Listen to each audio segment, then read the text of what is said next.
ওম শান্তি। আজকের তারিখ হলো 23শে জানুয়ারি 2025। প্রাত মুরলি ওম শান্তি বাপ-দাদা মধুবন। আজকের মুরলিতে বাবা বলেছেন, মিষ্টি বাচ্চারা, মুখ্য দুটি কথা সবাইকে বোঝাতে হবে। এক তো বাবাকে স্মরণ করো, দ্বিতীয় হলো 84 চক্রকে জানো, তাহলে সব প্রশ্নের অবসান হবে। প্রশ্ন: বাবার মহিমায় কোন শব্দটি আসে যা কিনা শ্রীকৃষ্ণের মহিমায় হয় না? উত্তর: বৃহস্পতি হলেন একমাত্র বাবা। শ্রীকৃষ্ণকে বৃহস্পতি বলা হবে না। পিতাদেরও পিতা বা পতিদেরও পতি এক নিরাকারকে বলা হয়, শ্রীকৃষ্ণকে নয়। দুজনের মহিমা আলাদাভাবে স্পষ্ট করো। প্রশ্ন: বাচ্চারা, তোমরা গ্রামে গ্রামে কোন খবরটি ঢাকঢোল বাজিয়ে জানিয়ে দেবে? উত্তর: গ্রামে গ্রামে ঢাক বাজিয়ে সবাইকে জানাবে যে মানব থেকে দেবতা, নরকবাসী থেকে স্বর্গবাসী কিভাবে হতে পারো, এসে বুঝে নাও। স্থাপনা বিনাশ কিভাবে হবে, এসে বোঝো। গীত: তুমি মাতা, তুমি পিতা, তুমি। ওম শান্তি। এই গীতের শেষ লাইনে আছে, তুমি নৌকো, তুমি নৌকার মাঝি। এ হলো রং। যেমন নিজেই পূজ্য, নিজেই পূজারী বলা হচ্ছে, এই কথাটিও সেরকম হয়ে যায়। জ্ঞানের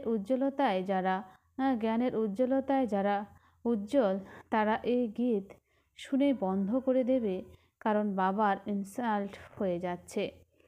এখন তোমরা বাচ্চারা তো নলেজ প্রাপ্ত করেছো, অন্য মানুষের তো এই নলেজ নেই। তোমরা এখনোই তা পেয়ে থাকো, আর কখনো হয় না। গীতার ভগবানের থেকে এই পুরুষোত্তম হওয়ার নলেজ প্রাপ্ত হয়। এই কথা বোঝে, কিন্তু কখন কিভাবে প্রাপ্ত হয় সে কথা ভুলে গেছে। গীতা হলো ধর্ম স্থাপনের শাস্ত্র, অন্য কোনো শাস্ত্র ধর্ম স্থাপনার্থে হয় না। শাস্ত্র শব্দটিও ভারতেই কাজে আসে। সর্বশাস্ত্রের শিরোমণি হলো গীতা, বাকি অন্য সব ধর্ম তো পরে আসবে, তাদের শিরোমণি বলা হবে না। বাচ্চারা জানে বৃহস্পতি হলেন একমাত্র বাবা, তিনি হলেন আমাদের পিতা, পতিও তিনি, সকলের পিতাও তিনি। তাকে পতিদেরও পতি, পিতাদেরও পিতা বলা হয়। এরূপ মহিমা একমাত্র নিরাকারের উদ্দেশ্যে গাওয়া হয়। কৃষ্ণের এবং নিরাকার বাবার মহিমা বর্ণনার তুলনা করা হয়।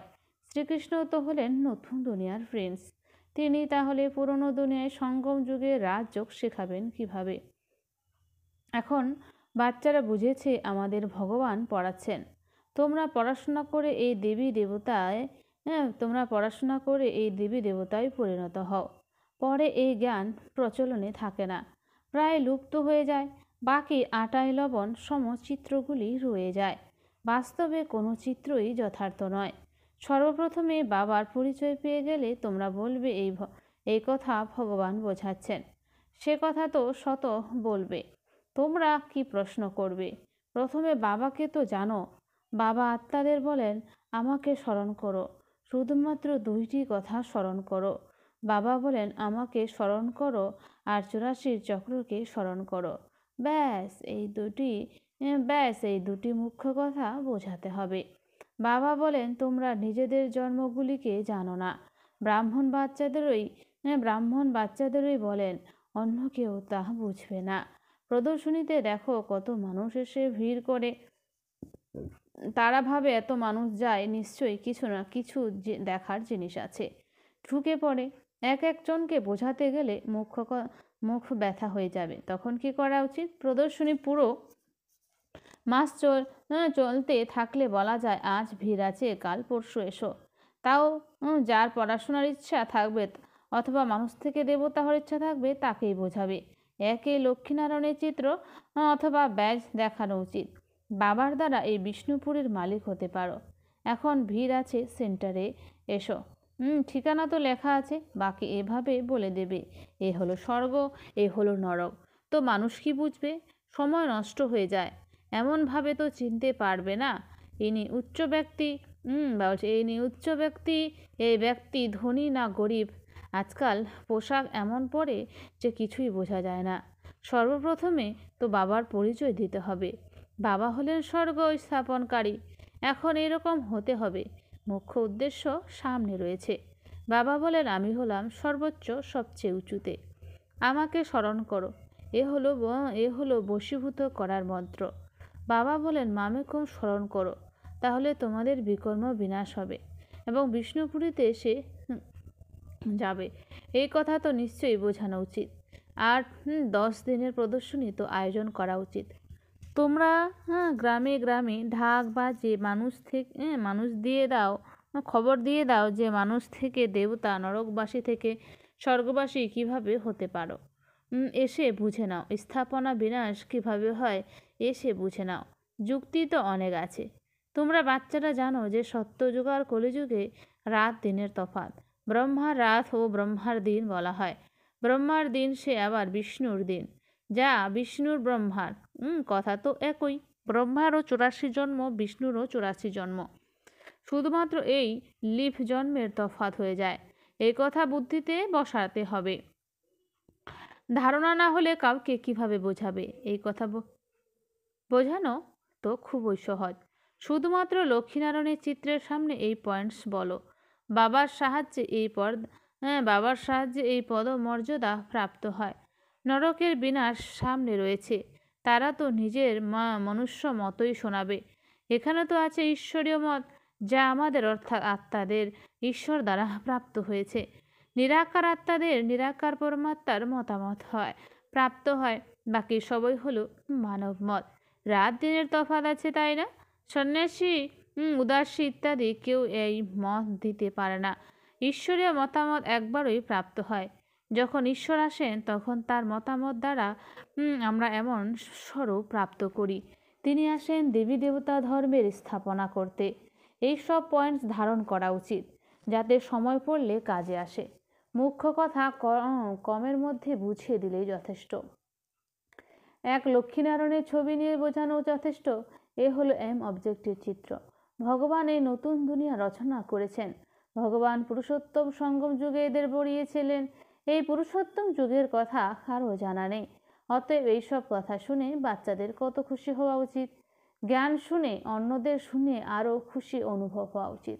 সার্ভিস করে যারা তাদেরই ব্রাহ্মণ বলা হবে। বলছেন সার্ভিস করে যারা তাদেরই ব্রাহ্মণ বলা হবে। তোমাদের কাছে রয়েছে প্রকৃত সত্যগীতা। ব্রাহ্মণদের মধ্যেও নম্বর অনুযায়ী স্টেজ আছে, তাই না? কোনো ব্রাহ্মণ তো খুব বিখ্যাত, অনেক উপার্জন করে, কোনো ব্রাহ্মণের তো খাওয়া মুশকিলে জোটে। কোনো ব্রাহ্মণ তো লক্ষপতি হয়, খুব খুশিতে, খুব নেশায় বলে আমরা ব্রাহ্মণ কুলের। প্রকৃত সত্য ব্রাহ্মণ কুলের কথা তো জানা নেই। ব্রাহ্মণ হলো উত্তম, এরকম বলা হয়, তবেই তো ব্রাহ্মণদের ভোজন করানো হয়। দেবতা, ক্ষত্রিয় বা বৈশ্য, শূদ্র ধর্মের মানুষদের খাওয়ানো হয় না, ব্রাহ্মণদেরই খাওয়ানো হয়। তাই বাবা বলেন তোমরা ব্রাহ্মণদের ভালোভাবে বোঝাও। ব্রাহ্মণদেরও সংগঠন থাকে, সেসব ভালো করে যাচাই করে সেখানে যাওয়া উচিত। ব্রাহ্মণ তো প্রজাপিতা ব্রহ্মার সন্তান হওয়া উচিত। আমরা ব্রহ্মারই সন্তান, ব্রহ্মাকার সন্তান, সে কথা বোঝানো উচিত। ভালো করে খোঁজ খবর নেওয়া উচিত যে কোথায় কোথায় তাদের সংগঠন আছে। তোমরা অনেকের কল্যাণ করতে পারো। বানপ্রস্থ মহিলাদেরও সভা ইত্যাদি হয়। বাবাকে সবাই খবর থোড়াই কি দেয় যে আমরা কোথায় গিয়েছিলাম।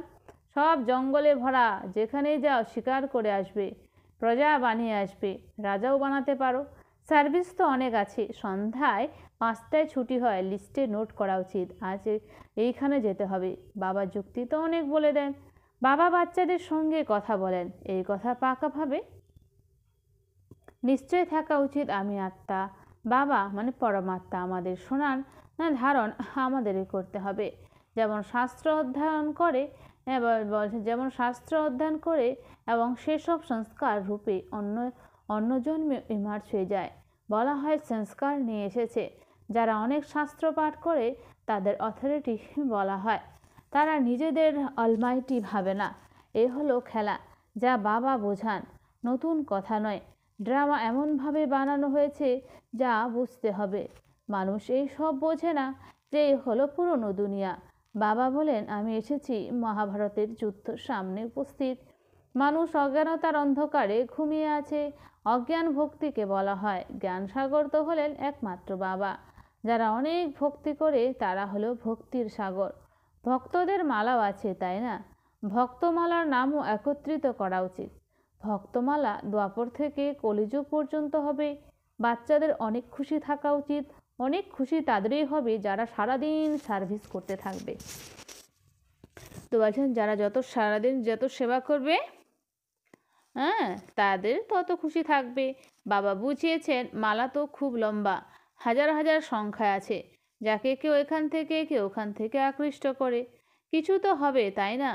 যে এত বড় মালা তৈরি হয়েছে, মুখে রাম রাম বলতে থাকে, তখন জিজ্ঞাসা করা উচিত কারকে উদ্দেশ্য করে রাম রাম জপ করে স্মরণ করো। তোমরা সৎসঙ্গ ইত্যাদিতে গিয়ে তাদের মধ্যে মিক্স হয়ে গিয়ে বসতে পারো। হনুমানের দৃষ্টান্ত দেওয়া হয়, তাই না? যে যেখানে সৎসঙ্গ হতো সেখানে জুতোর কাছে গিয়ে বসতো। তোমাদেরও চেষ্টা করা উচিত, তোমরা অনেক সার্ভিস করতে পারো। সার্ভিসে সফল তখনই হবে যখন জ্ঞানের পয়েন্ট বৃদ্ধি পাবে, জ্ঞানে মগ্ন থাকবে। সার্ভিসের অনেক যুক্তি আছে, রামায়ণ ভাগবত ইত্যাদি বিষয়ে নানান কথা আছে, সেসবের উপরে তোমরা দৃষ্টিপাত করতে পারো। শুধু অন্ধশ্রদ্ধা থেকে গিয়ে বসবে না, বলো আমরা তো আপনাদের কল্যাণ কামনা করি। ওই ভক্তি একেবারে আলাদা, এই জ্ঞান একদম আলাদা। জ্ঞান একমাত্র জ্ঞানেশ্বর পিতাই দিয়ে থাকেন। সার্ভিস তো অনেক আছে, শুধু এই কথা বলো উঁচু থেকে উঁচুতে কে অবস্থান করেন। উঁচুর থেকে উঁচুতে হলেন একমাত্র ভগবান, অবিনাশী উত্তরাধিকার তার কাছে প্রাপ্ত হয়। বাকি তো সবই হলো তার রচনা। বাচ্চাদের সার্ভিস করার শখ থাকা উচিত। তোমাদের রাজত্ব করতে হলে প্রজা বানাতে হবে, এই মহামন্ত্র কোনো অংশে কম নয়। বাবাকে স্মরণ করো তো অন্তঃসময়ে যে রূপ মতি থাকবে সেরূপ গতি হয়ে যাবে।